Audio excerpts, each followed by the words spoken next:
Olá, meu amigo, minha amiga, Deus é contigo, jamais te desamparou e jamais há de desamparar-te, sem sombra de dúvidas. Por quê? Porque Ele ama você com amor incondicional.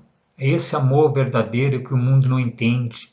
Quando se trata com respeito ao amor de Deus, muitas pessoas elas têm questionado porque, devido aos problemas que elas têm passado, muitas das vezes elas consideram que elas estão sendo castigadas porque Deus está pesando a mão sobre elas. De maneira nenhuma. Deus é um Pai amoroso e não quer ver você sofrendo, não. Pelo contrário, Ele quer que você seja muito abençoado. E eu tenho a certeza que você, ao acessar este canal, você estará muito mais sendo abençoado, porque estaremos também orando por você. Se você deseja colocar o seu nome, coloque aí nos comentários o seu nome, da sua família. Inscreva-se no canal, dê o seu like, ative o sininho. E eu tenho a certeza que Deus estará fazendo coisas grandes e extraordinárias na sua vida. A palavra de Deus fala aqui sobre a parábola do filho pródigo. Está no livro de Lucas, no capítulo 15. Diz assim, no versículo 11 em diante, quando Jesus estava falando com as multidões, ensinando também os discípulos, porque os discípulos eles eram ensinados através da palavra, através do comportamento, vendo como que Jesus procedia. Ali havia ensinamentos também, só da forma do procedimento já havia esse ensinamento para os discípulos. E uma coisa, quando acontece na nossa vida os problemas, é porque nós vivemos num mundo que não nos pertence. Aliás, nós não pertencemos a este mundo, mas quando passamos a ouvir verdadeiramente a palavra de Deus, nos fortalecemos e temos a convicção de que sempre iremos em frente, não importa o que aconteça. Podemos ser desprezados por tudo e por todos, mas Deus não nos despreza. Nada nos separa do amor de Deus. Olha só, diz assim, certo homem tinha 2 filhos. O mais moço disse ao pai: Pai, dá-me parte dos bens que me cabe. Imagina, uma herança, ela só é recebida quando a tutoria, o tutor, ele deixa de existir. Porque enquanto ele está vivo, eles só são herdeiros, vivem desta forma, como tendo direito a tudo, mas, no entanto, não estão com os bens em mãos. Aqui o pai estava vivo ainda, e você vê que o filho pediu o quê? O filho pediu para o pai os bens que lhe cabia. Cabia alguma coisa para ele depois que o pai faleceria. Mas, no entanto, aqui Jesus está mostrando o quanto o nosso Pai é amoroso, o quanto Ele é bom, não rejeita aqueles que se achegam a Ele através da oração, da súplica, justamente buscado nisso. Por isso que falamos muito da importância da oração, porque a oração é que nos liga a Deus, no sentido assim de permanecermos cada vez mais convictos. Deus não dá as costas de maneira alguma, não nos rejeita. E essa parábola é justamente para isso, para mostrar o amor incondicional do nosso Pai Celestial. Mas passado não muitos dias, o filho mais moço, ajuntando tudo o que era seu, partiu para uma terra distante. E lá dissipou todos os seus bens, vivendo dissolutamente. Ou seja, vivendo uma vida desleixada, sem preocupação. É o que acontece muitas vezes na vida de muitos, que diz, eu vivo no tempo da graça, agora não preciso mais me preocupar com nada. Mas nós vivemos num mundo no qual nós não pertencemos, que é um mundo tenebroso, aonde existe, infelizmente, o mal. O mal existe, não no que atribui a um poder paralelo, no sentido assim de haver um ser espiritual que está ali castigando as pessoas.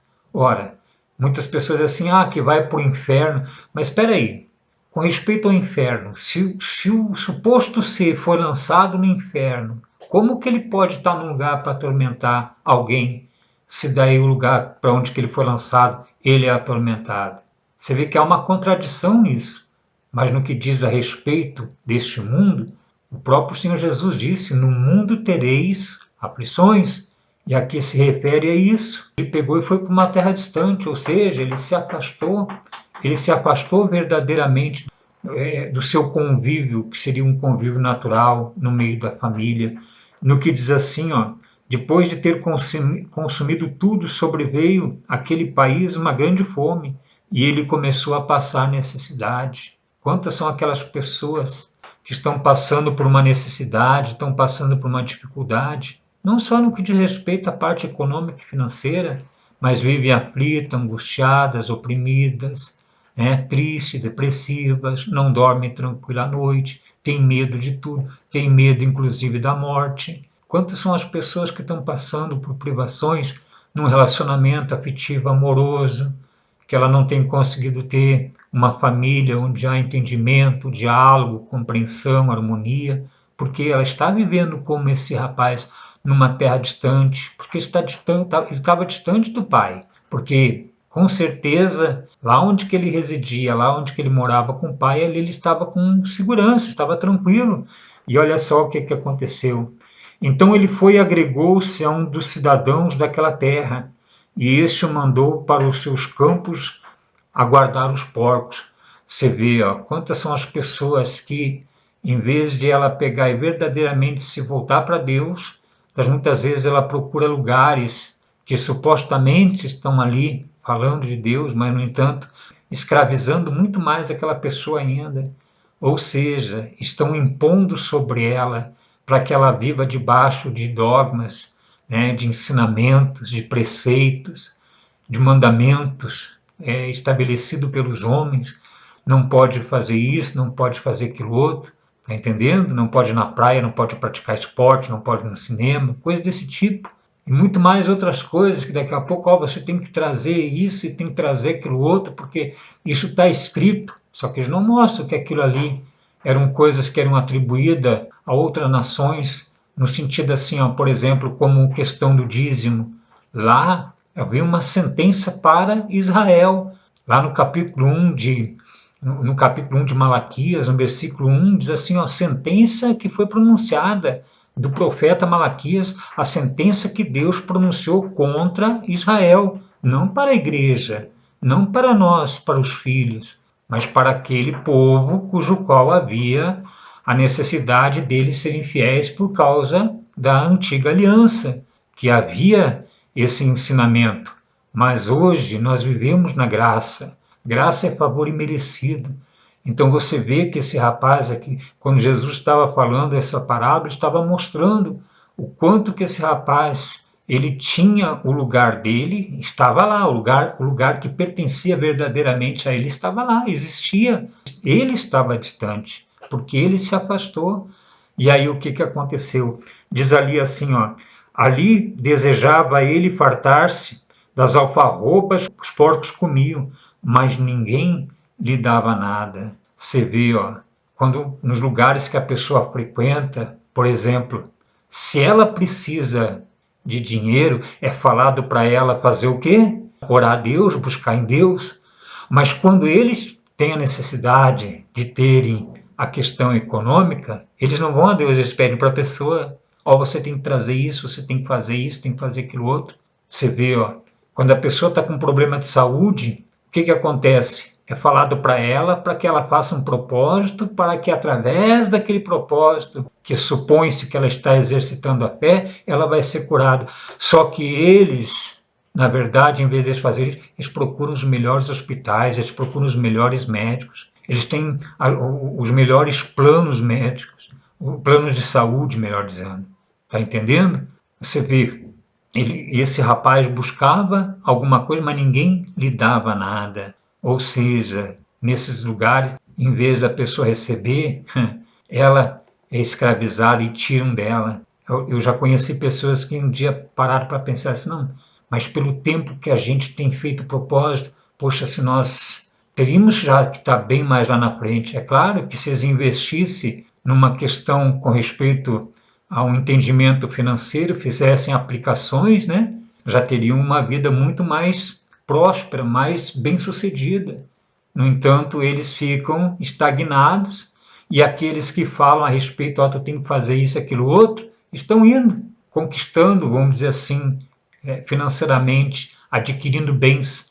Lá dentro, no seu íntimo, não tem segurança, não tem paz, porque não vivem no reino de Deus, porque o reino de Deus é justiça, o reino de Deus é paz, é alegria no Espírito Santo.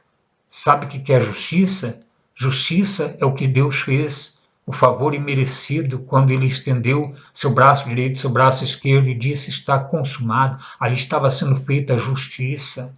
Deus é justo e é o que está sendo mostrado aqui a respeito, né? Diz assim, ó: então, caindo ele em si, disse: quantos trabalhadores de meu pai têm pão com fartura e eu aqui morrendo de fome?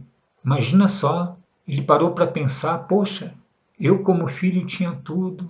Na verdade, o filho tem tudo. E ele dizendo assim: poxa, os empregados, os servos lá, os trabalhadores do meu pai, eles têm pão com fartura, não falta nada. Porque uma pessoa que anda na presença de Deus, uma pessoa que vive o verdadeiro evangelho, para ela não falta nada.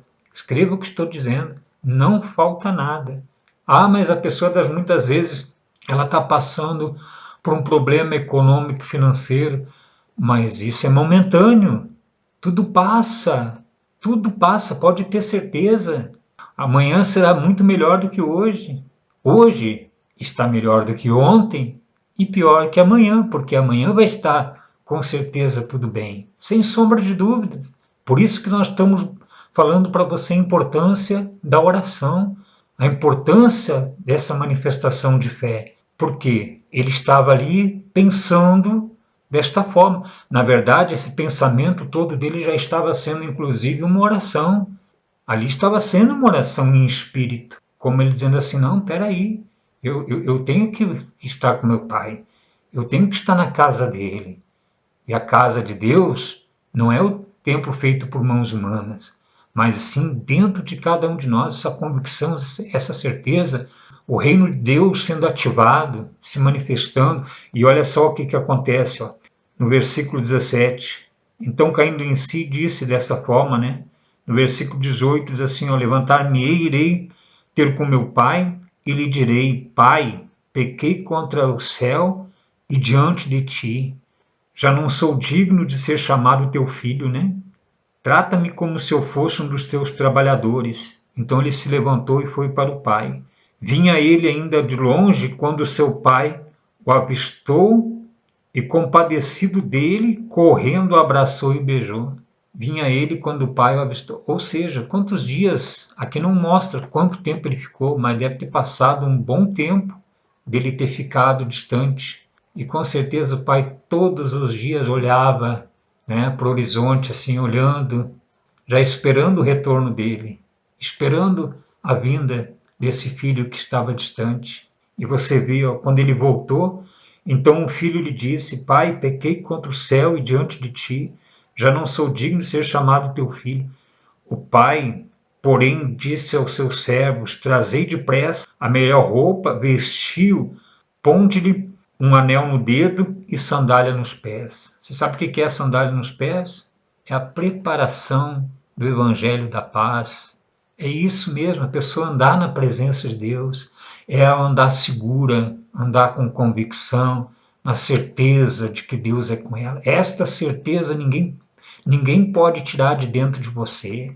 Você vê que ele vinha falando consigo mesmo, dizendo: olha, eu sei que eu estou errado, mas eu não posso viver de maneira alguma distante de ti. E olha só o que aconteceu. E trazei também e matai o novilho cevado, comamos e regozijamos, porque este meu filho estava morto e reviveu, estava perdido e foi achado, e começaram a regozijar-se. Ou seja, essa é a alegria, essa é a satisfação, é o prazer. O reino de Deus é paz, né, justiça e alegria. Não alegria com o mundo através de contos engraçados, né, de coisas que fazem a pessoa só rir. Mas quantas são as pessoas que riem e, no entanto, lá no seu íntimo estão aflitas, angustiadas, porque estão distantes? Mas isso não significa que ela não seja uma filha, um filho. Mas o que acontece quando ela tem essa convicção? Ela se apega com essa segurança, essa certeza. E olha só o que aconteceu. E o filho mais velho, ouvindo o que estava acontecendo, perguntou a um dos servos: o que está acontecendo? Que barulheira é essa? Que festerio é esse? Então disseram: olha, veio teu irmão e seu pai mandou matar um novilho cevado, porque o recebeu com saúde. E ele se indignou e não queria entrar. Saindo, porém, o pai procurava conciliá-lo. Veja só, ele ficou emburrado. E diz assim, ó, mas respondeu ao seu pai: há tantos anos que te sirvo, sem jamais transgredir uma ordem tua, e nunca me deste um cabrito sequer para alegrar-me com os meus amigos. Você vê, essa é a pessoa que muitas vezes está dentro desses lugares que ela considera que tem que ser obrigada a dar alguma coisa para ela. Nós não somos merecedores de nada. Deus é conosco, não porque nós o escolhemos, é porque Ele nos escolheu. Está entendendo? Jesus disse lá para os discípulos: não foram vocês que me escolheram, fui eu que escolhi vocês. E eu tenho a certeza que você está ouvindo essa palavra porque Deus é contigo, você é um eleito de Deus. E olha só o que aconteceu. Vindo, porém, esse seu filho, não era irmão dele, não? Você vê que quando uma pessoa se afasta desses lugares, desses alçapões, aqueles que estão lá, né, que acham que estão fazendo tudo certinho, considera assim: esse aí é um desviado, esse é um fracassado. Não existe isso. Não existe ex-filho. Porque o que aconteceu aqui? Jesus está mostrando justamente dessa forma, dessa maneira. O pai não pesou a mão sobre o filho, o pai não castigou o filho.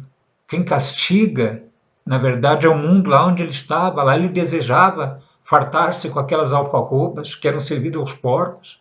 Você vê quantas são as pessoas que elas têm passado por privações, por dificuldade, por necessidade, porque elas estão distantes. Não distante porque Deus deu as costas para ela, mas ela, no seu entendimento, considera que ela está afastada de Deus. Deus jamais vai te rejeitar, Deus jamais vai te pesar a mão. Você pode ter certeza disso, porque se a pessoa está colhendo alguma coisa é porque ela plantou. As obras da carne, quando a pessoa pratica, você pode ter certeza que o resultado vai vir. Você está entendendo? E olha só o que aconteceu aqui. Ó. Então respondeu o pai: meu filho, eu sempre estou contigo. Olha só, Deus sempre está com quem é filho. Tudo que é meu é teu. Uma coisa eu vou dizer para você: o que Deus tem para dar para nós? Tudo. E Ele já nos deu tudo. Mas por que eu não tenho isso, não tenho aquilo outro? Olha, o que nós não podemos fazer, o que nós não podemos fazer é ficar questionando. Nós temos que viver e ir em frente.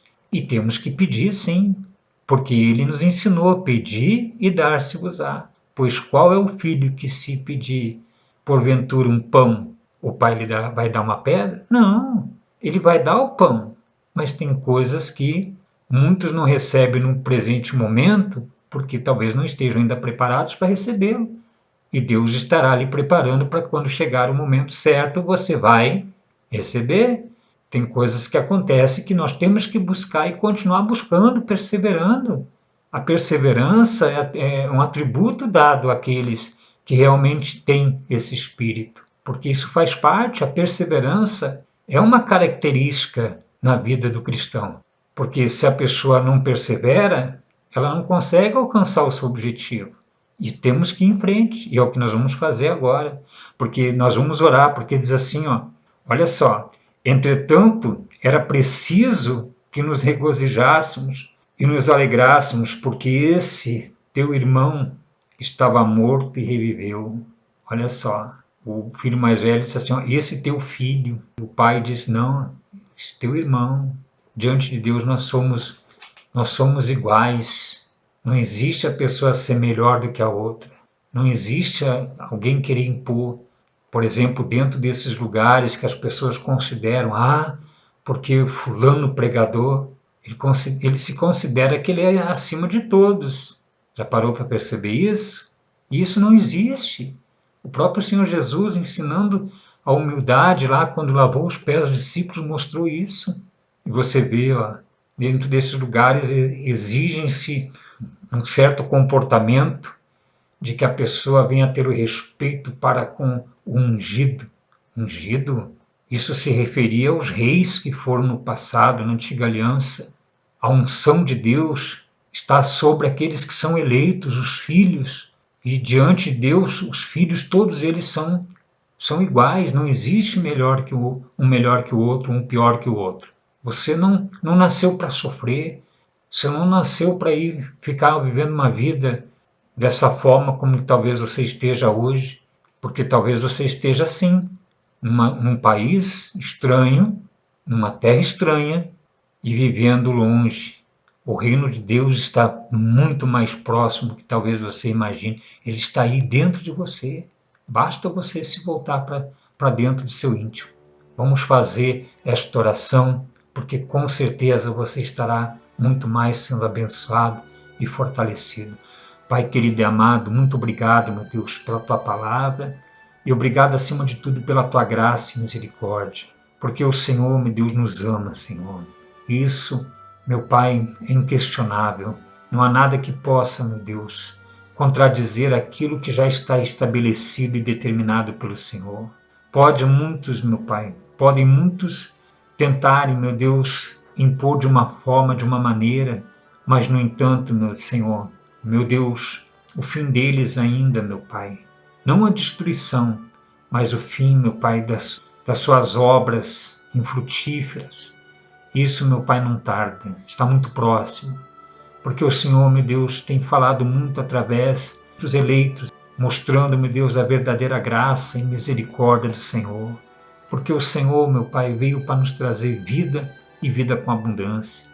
E que essa vida abundante esteja agora, meu Pai, reinando dentro deste lar, reinando na vida deste homem, desta mulher. Uma vida de qualidade, uma vida bem-sucedida, uma vida abençoada em todo sentido, em todos os aspectos, porque assim está determinado, que esta pessoa venha ter paz no coração, alegria de viver, e que ela tenha saúde e vigor físico. Tudo já passou a dar certo, meu Deus. Nós entregamos tudo em tuas santas e poderosas mãos, te louvamos e te agradecemos por tudo, na certeza de que assim o Senhor já nos abençoa. Graças a Deus. Amém. Meu amigo, minha amiga, vamos em frente. Vamos ficando por aqui, estaremos juntos numa próxima oportunidade. Um grande e forte abraço.